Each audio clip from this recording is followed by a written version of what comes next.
오늘부터 한 4주간 교회란 무엇인가에 대하여 우리가 교회입니다 라는 제목으로 주제로 교회에 대해서 함께 나누려고 합니다. 어려운 말로는 교회론이라고 해요. 이것이 그러니까 우리의 교회 공동체는 어떤 것인가 라고 하는 거죠. 우리 한번 옆에 분들과 한 번 더 인사할 때 이렇게 한번 인사해 보겠습니다. 우리가 교회입니다. 우리가 교회입니다. 우리가 교회입니다. 우리가 교회입니다. 내가 무슨 교회 건물도 아니고 무슨 교회인가 라고 하지만 주 예수 그리스도 안에서 오늘 말씀 마지막에 써있죠. 교회는 그의 몸이니 만물이 그 안에서 만물에 충만하게 하시는 이의 충만함을 받았다라고 이야기합니다. 탈북한 분들의 신학생들이 모여있는 모임에 몇 번 이렇게 그분들을 섬기려고 모여서 가본 적이 있습니다. 근데 탈북하신 신학생들의 꿈이 뭔지 아세요? 탈북하신 그리고 여기서 신학을 공부하며 목회자가 되시는 분들의 꿈이 뭔지 아세요? 통일이 되면 다시 북으로 가고 싶은 게 꿈이에요. 근데 왜 북한에서 안 힘드셨어요? 그러니까 죽을 만큼 힘들었고 죽을 만큼 배고팠고 죽을 만큼 고통스럽고 힘들어서 북한에서 탈출해 나왔는데 이곳에서 예수 그리스도를 만나보니 그 안에 있는 사람들이 배부른 건 둘째치고 평화로운 건 둘째치고 잘 지내는 건 둘째치고 예수 그리스도만 만나면 그래도 소망 가지고 살아갈 텐데 저 북녘 땅에 있는 이들이 예수님도 만나지 못하고 있으니 얼마나 안타깝습니까? 그러니 기회만 된다면 통일만 된다면 저는 일본으로 북한으로 다시 돌아가 예수님을 전하겠습니다. 이러면서 그들이 얘기하는데 제가 그런 생각을 해봤어요. 고통스러운 그 땅 정말로 다시 돌아가고 싶어도 생각해도 다시금 정말 생각하기도 싫은 땅. 북한 사람들이요 북한에서 먹던 음식은 그리워해요. 그러나 그곳에서 살던 삶을 다시 떠올리기도 싫어합니다. 뿐만 아니라 김정은 이런 이름은요 아예 꺼내고 거론조차 하기도 싫어합니다. 왜냐하면 너무나 고통스러웠고 힘들었고 아팠기 때문이죠. 그런데 그곳에서 함께 고통을 느끼던 사람들이 똑같이 예수님도 모른 채 그 안에서 지내는 것이 너무나 안타까웠던 거죠. 그렇다면 오늘도 우리가 예수 그리스도를 만나 얻는 유익은 무엇이냐 하면 고통과 어둠 가운데 생명을 얻었고 죄악과 또한 서름 가운데 기쁨을 얻었으며 어둠의 영들이 우리 가운데 떠나가게 되었고 예수를 만나 천국의 거룩한 소망이 우리 가운데 있음을 기억합니다. 그러니 오늘도 이 자리에 오신 여러분들이 그래 내 인생의 가장 귀한 은혜는 살아계신 예수님을 만난 것이다 라고 고백하며 살아가실 수 있기를 원합니다. 아멘. 뿐만 아니라 오늘도 이 자리에 오셔서 아직 예수님이 누구신지 잘 모르겠는 분들은 그래 내 평생 내 어둠과 같은 인생 고통과 같은 인생 힘겨운 여러 가지 문제들 예수님을 만나면 뒤바뀔 수 있다고 믿으며 예수 그리스도 안에서 새로운 능력과 은혜를 체험하시기를 축복합니다. 아멘. 그게 예수님을 믿는 이유죠. 오늘 우리가 다시금 교회라는 공동체를 생각해 봅니다. 교회는요 친교 모임도 아니에요. 교회 모임은 그저 우리가 모여서 즐겁자고 모이는 게 아니라 예수 그리스도가 우리의 생명 되셔서 그 생명 되신 예수 그리스도를 중심으로 함께 모여있는 사람들의 공동체입니다. 가장 기본적인 질문, 교회가 뭔지 아십니까? 라는 질문에 가장 쉬운 것 같지만 막상 대답하려 하면 쉽지 않습니다. 여러분은 교회가 무엇이라고 생각하십니까? 잠깐 생각해 보시겠어요? 교회는 뭘까? 교회는 뭘까? 어떤 이들은 교회를 건물이라고 생각합니다. 만약 작은 어느 교회의 성도가 목사님, 우리 교회는 사람도 몇 명 안 되고 건물도 낡고 이게 진짜 교회 맞나요? 물어본다면 성도 여러분 생각해 보십시오. 큰 건물이 있어야 교회입니까? 사람이 많아야 교회입니까? 성경이 말씀하시는 교회는 우리가 생각하는 것과는 많이 다릅니다. 그렇다면 무엇이 교회인가? 라고 하는 거죠. 교회는 성경은요 단 한 번도 교회하면 이 건물 예배당 이렇게 떠올리지만 단 한 번도 건물을 교회라고 부른 적이 없습니다. 바울 사도는 교회에 보내는 편지를 보십시오. 편지는 건물 앞으로 온 것이 아니라 사람들에게 바로 성도들에게 온 것입니다. 오늘 우리가 함께 살펴볼 에베소서 1장 말씀을 통해 교회가 무엇인지 우리 칠보제의 교회가 얼마나 귀한 공동체인지를 함께 확인하기 원합니다. 우리 교회는 어떤 곳인가 라고 하는 거죠. 교회를 바라보는 두 가지 시선이 있죠. 하나는 건물이다 라고, 하나는 공동체다 라고 하는 거예요. 첫째는 교회는 하나님이 불리신 공동체입니다. 교회는요, 그 헬라어 단어로 무엇인지 아십니까? 교회는 하나님이 불러내신 공동체인데, 이걸 어려운 헬라어 말로 하면 여러분들도 한 번쯤은 들어보셨을 수 있어요. 에클레시아라고 합니다. 에클레시아. 이거는 그냥 이렇게 여러분들이 그냥 잘 기억해 두셨다가 아니면 적어 두셨다가 유용하게, 교회가 원래 원어로 뭔지 알아? 에클레시아야. 이렇게 얘기해서도 좋을 것 같아요. 그런데 이 에클레시아라는 단어는요, 원래 하나의 단어가 아니라 두 단어가 합쳐진 뜻이에요. 에크는 모모로부터 밖으로라는 뜻이고요. 칼레오는 부르다라는 뜻이에요. 그래서 합쳐내면 불러냄을 받은 자들의 모임이라는 뜻입니다. 하나님이 일로와 하소 부르심을 받은 자들의 모임이라는 거예요. 주님이 부르신 사람들의 모임이 에클레시아고, 이 에클레시아가 교회라는 겁니다. 주께서 부르셨어요. 우리가 나 한번 교회 가볼까? 이래서 여러분들이 오신 것 같지만 사실은 예수님께서 여러분들을 이리 와, 내가 너를 자녀 삼을게, 이리 와, 내가 너를 사랑해서 너를 하나님 영원한 나라로 이끌게 라고 불러낸 사람들의 모임이라는 거죠. 교회는 하나님께서 세상으로부터 불러내신 사람들의 공동체입니다. 그러니 세상과는 다른 생각과 가치관으로 살아가는 사람들이 교회의 공동체의 사람들인 줄 믿습니다. 그런데 여기서 한 가지 더 중요한 건, 교회는 신약시대에 갑자기 뚝 떨어진 게 아니라는 거예요. 아니, 그 전에 구약은 교회가 없었잖아요. 구약에서 하나님께서 이스라엘 백성을 애굽에서 불러내셨던 것처럼 오늘 신약교회에서도 그 연장선상에서 우리를 부르시는데, 갈라디아서 3장 29절에 보시면 이렇게 기록하고 있어요. 너희가 다 믿음으로 말미암아 그리스도 예수 안에서 하나님의 아들이 되었으니 누구든지 그리스도와 합하기 위하여 세례를 받은 자는 그리스도로 옷 입었느니라. 너희는 유대인이나 헬라인이나 종이나 자유인이나 남자나 여자나 다 그리스도 예수 안에서 하나이니라.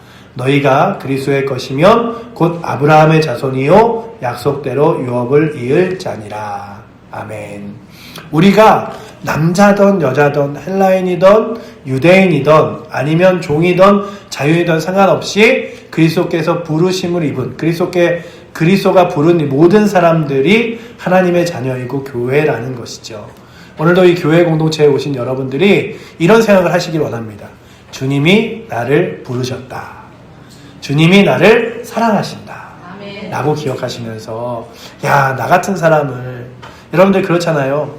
부를 때 우리가 세상에서 있으면 세상에서는 자격 조건을 따집니다. 동창회 모임에 가면 어떤 자격을 따집니까? 우리의 동창인가? 우리 학교 나왔나? 몇 회 나왔나? 이런 거잖아요. 사람들은 모일 때 자격과 조건을 따집니다. 그런데 예수님은 우리를요, 자격과 조건이 아니라 사랑으로 부르셨습니다. 내가 너를 사랑해. 그래서 내가 너를 부르는 거야. 라고 말씀하셨어요. 그래서 오늘 우리들은요, 그 구약 과거의 일들과 지금이 끊어진 단절이 아니라 하나님의 약속에 이어진 가운데 있음을 기억해야 됩니다. 구약과 신약은 다른 성경이 아니라 같은 하나님의 말씀이고, 구약의 하나님의 약속이 결국 예수 그리스도를 통하여 이루어진 거예요. 그래서 우리가 성경 66권 전체를 읽는 거잖아요. 그래서 오늘 말씀에 마지막 이렇게 써 있었죠. 아까 갈라디아서 말씀에 너희가 그리스도의 것이면 곧 아브라함의 자손이요. 우리가 예수 그리스도를 믿는 순간 우리는 아브라함에게 하신 약속을 잇는 하나님의 백성이 됩니다. 그래서 여러분들이 기억하셔야 돼요. 나는 하나님의 백성이자 자녀이다.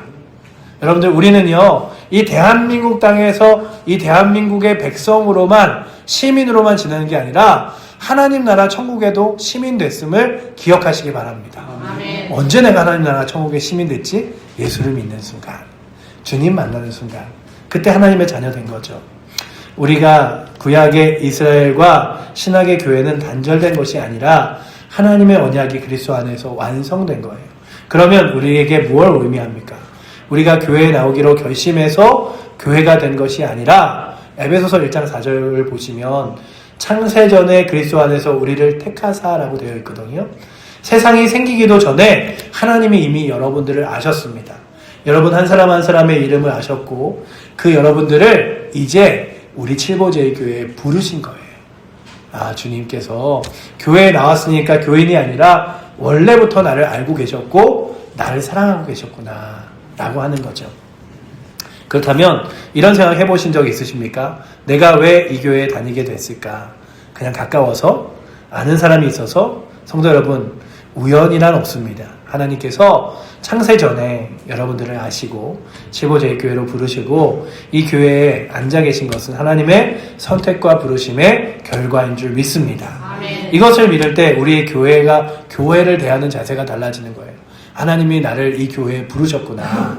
그리고 또한 이 교회 안에서 내가 행해야 될 사명들이 있구나 라고 하는 거죠.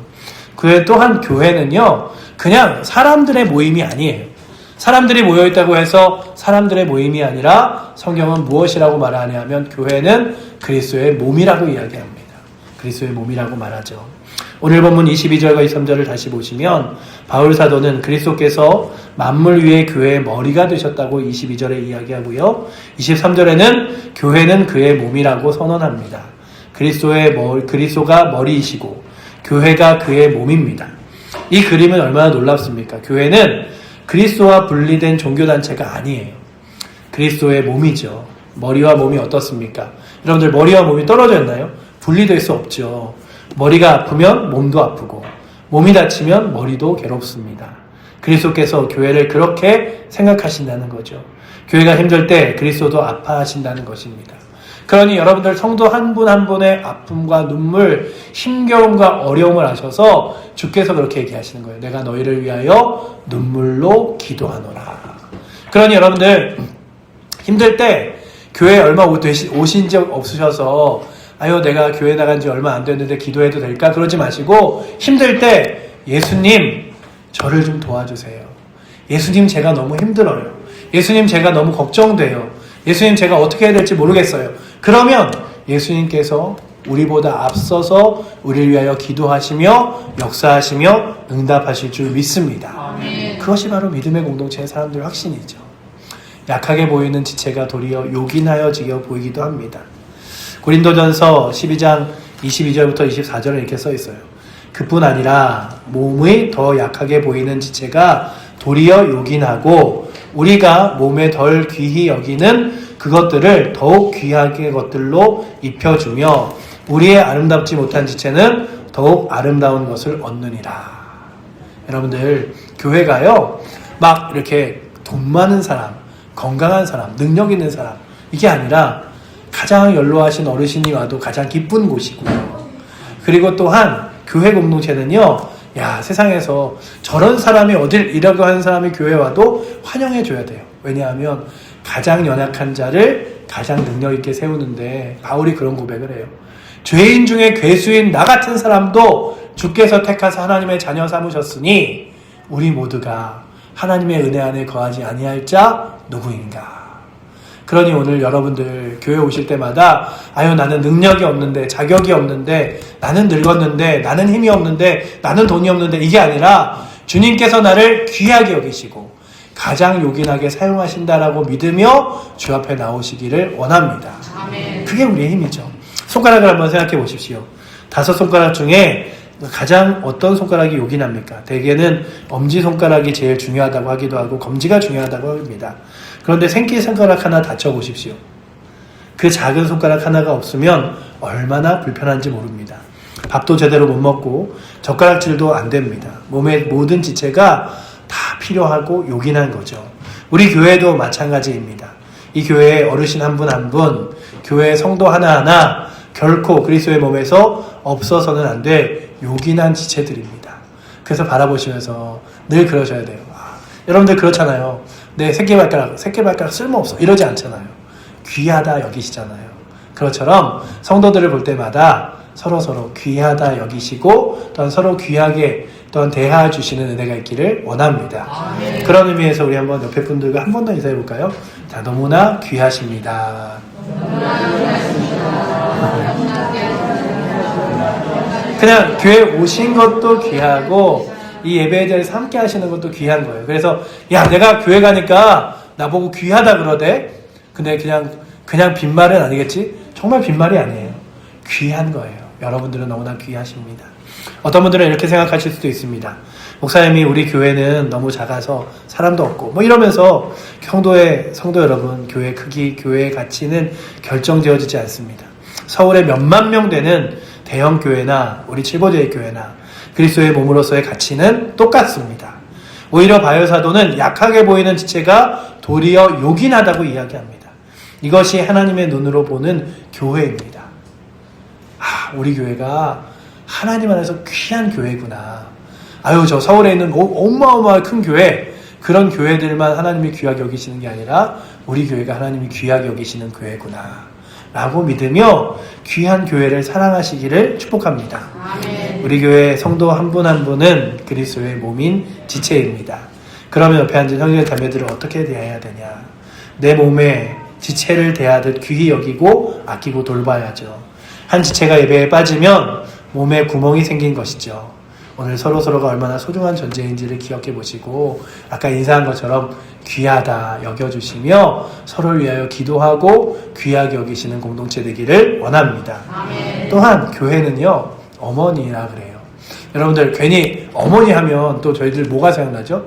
하나님의 교회가 생각나죠. 어머니 하나님. 근데 원래 교회 공동체를 어머니라고 부른 건 칼빈이 불렀는데, 그러니까 우리 교회 참 안타까운 것 중에 하나는 교회가 쓰던 거룩하고 좋은 용어들을 이단이 쓰면서 우리가 쓰면 이상해지기 시작했어요. 막 휴거, 재림 이런 단어들이요, 막 이제 이단만 쓰여지는 단어처럼 보이잖아요. 그런데 교회는요, 아름다운 표현 중에 하나가 종교개혁자 칼빈이 한 말이에요. 하나님을 아버지로 삼고자 하는 사람은 교회를 어머니로 삼아야 한다. 교회를 어머니에 비유했습니다. 어떻게 생각하십니까? 어머니가 자녀를 어떻게 생각하죠? 낳고 먹이고 기르고 품어줍니다.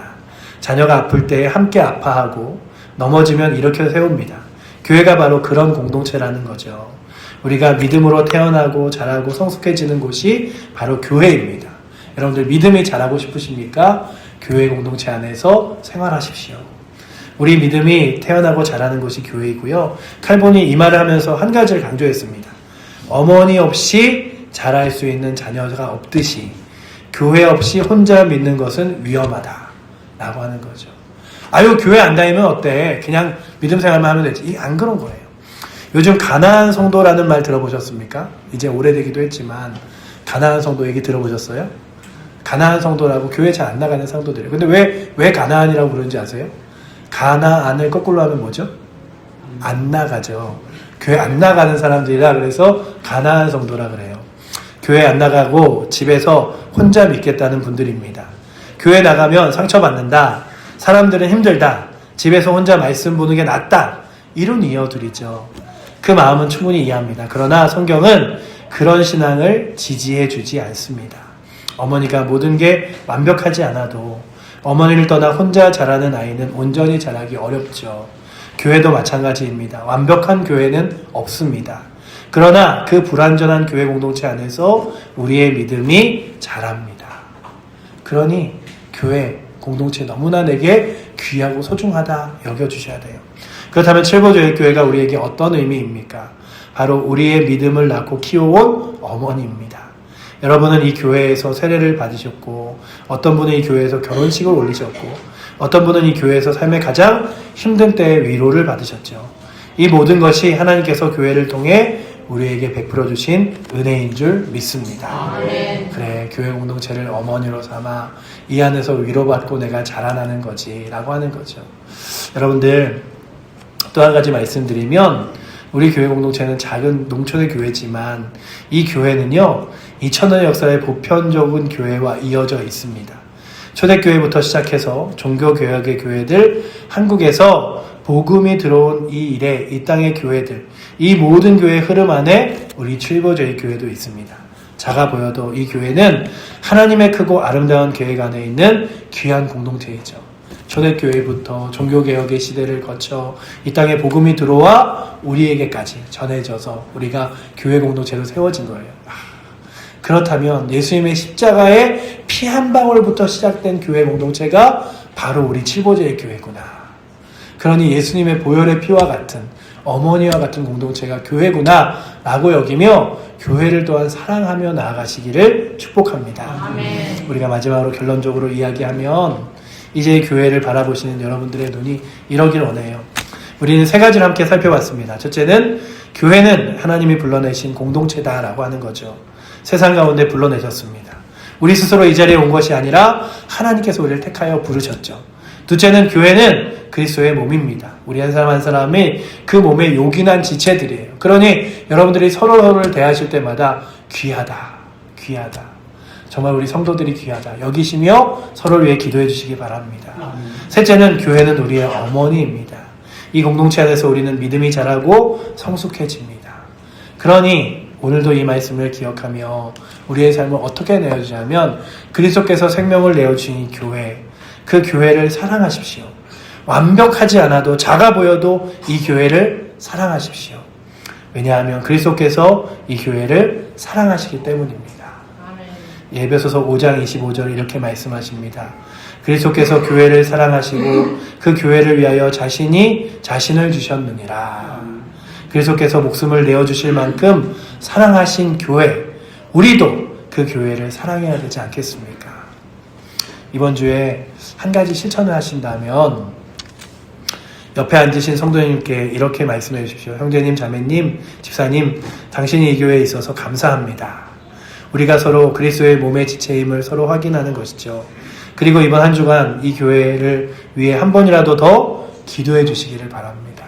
주님, 우리 사랑하는 7보제의 교회 주께서 붙들어 주십시오. 이러면 기도하는 거죠. 교회를 사랑하는 것이 곧 그리스도를 사랑하는 것입니다. 그렇다면 오늘도 그 교회를 사랑한다고 고백하며 나아갈 수 있는 은혜가 오늘도 예배 가운데 나오신 저와 여러분들에게 넘치기를 축복하며 우리 함께 찬양하도록 하겠습니다.